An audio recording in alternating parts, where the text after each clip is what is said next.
On February 13th, Ari Emanuel was a guest on the Freakonomics Radio Live podcast, where he made headlines for calling Justin Baldoni Justin Baloney.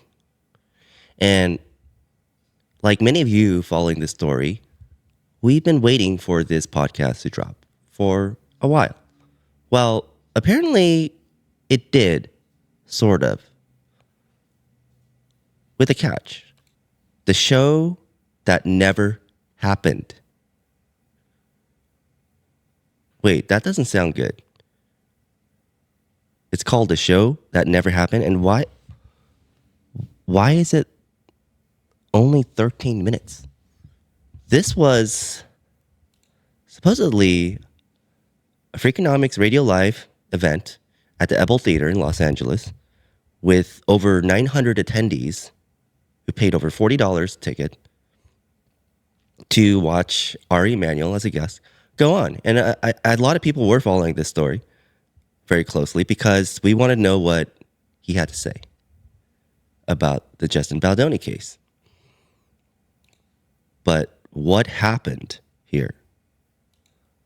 Why is this called The Show That Never Happened? Well, let's take a listen. Life is funny. I think we all know that.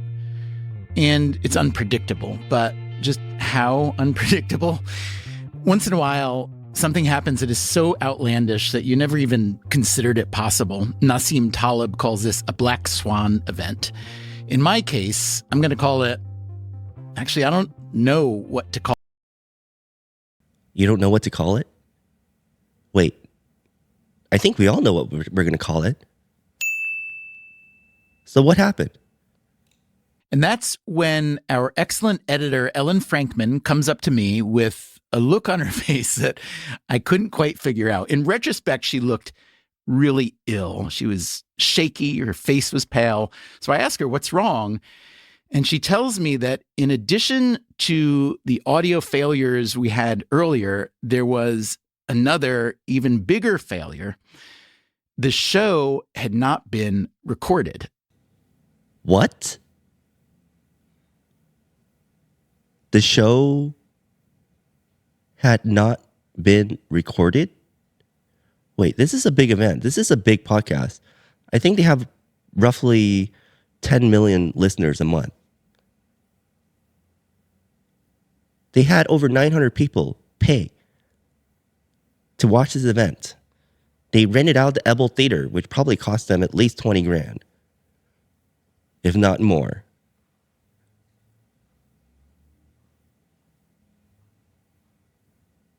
And they didn't record it?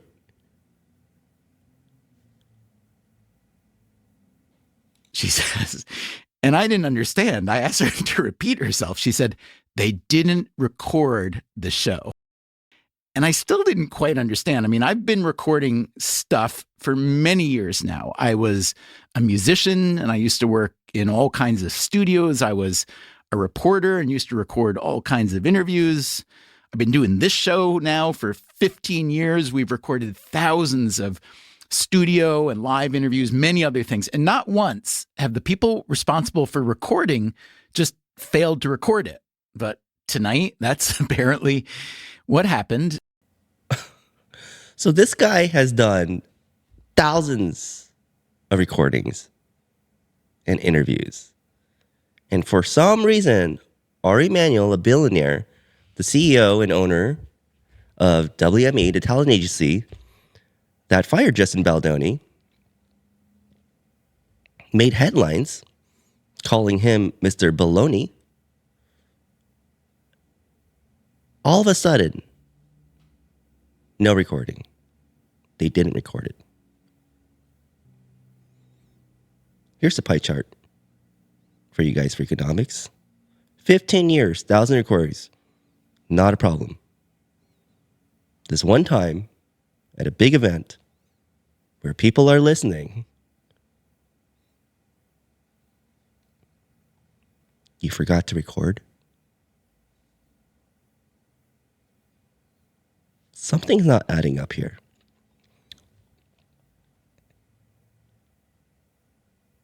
This kind of reminds me of when Judd Apatow, made headlines when he mentioned It Ends With Us during the Directors Guild of America Awards monologue. And according to this article, slams It Ends With Us as such a terrible movie. And this is kind of what I've been talking about in Hollywood. You really can't have your own opinion or thought of anything. You can't really take sides because the people who are in power and who are in charge, who have the ability to give you jobs and roles, well, if they don't like you, they don't cast you. If Judd Apatow doesn't like you, or if he has a certain opinion on something, you better well take his opinion or his side. Because what really irks me is how nobody's really speaking up about what happened on the set of It Ends With Us. Especially even directors. That kind of irks me even more. Because you have someone, an actress, who essentially hijacked the film, removed his film by credits, took over the editing process, released her own version edits of the film, fired a composer, segregated him from his own movie premiere. Did all of these things. And no director is speaking out. Why is that? I looked it up. I looked up how many directors are part of the Directors Guild of America. If you Google, there's 19,500 directors. How come none of them spoke up? How come directors are able to dismiss and mock what has happened to Justin Baldoni and no one is saying anything? It's because in Hollywood, there is a cycle of abuse, trauma, and fear. And with that fear, people are afraid to say anything. And it's this vicious cycle because the fact that you can't speak your mind or have an opinion or your own thought, it's very traumatic. Because the people who succeed, who climb this celebrity ladder, are the ones who please, are the ones who agree with the people in charge, are the ones who are complicit in all of these, the ones who really don't speak up because you gain nothing from speaking up.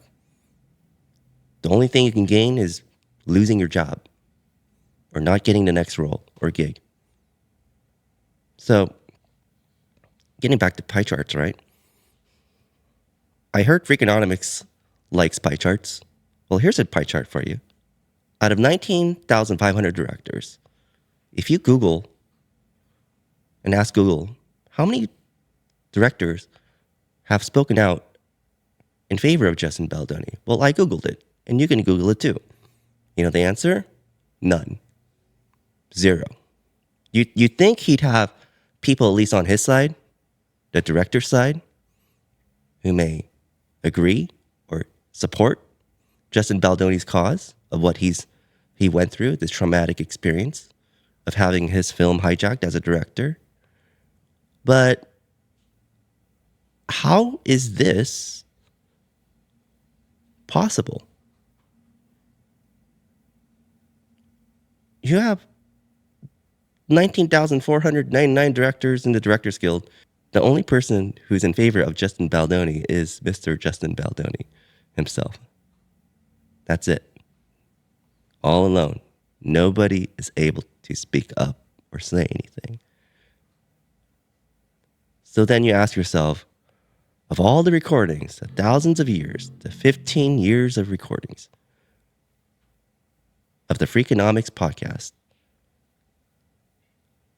they suddenly forgot to record that one episode where a billionaire called a director who bullied a director who name called a director, who fired a director from his own agency, Justin Baldoni, Justin Baldoni. Take that, Freakonomics. Let's see you do an episode on that. A few moments later.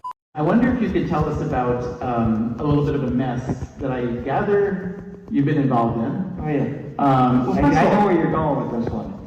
Do you have notes on it? Oh, yeah. Those are the two things I said to myself, this could come up. Okay, It's a mess. so I have to admit, I don't keep up that much on Hollywood. But even I caught wind of the Blake Lively, Ryan Reynolds. Let the record show for those listening at home, Ari just slit his throat. I mean, it's a fucked up, bad situation that Baloney, whatever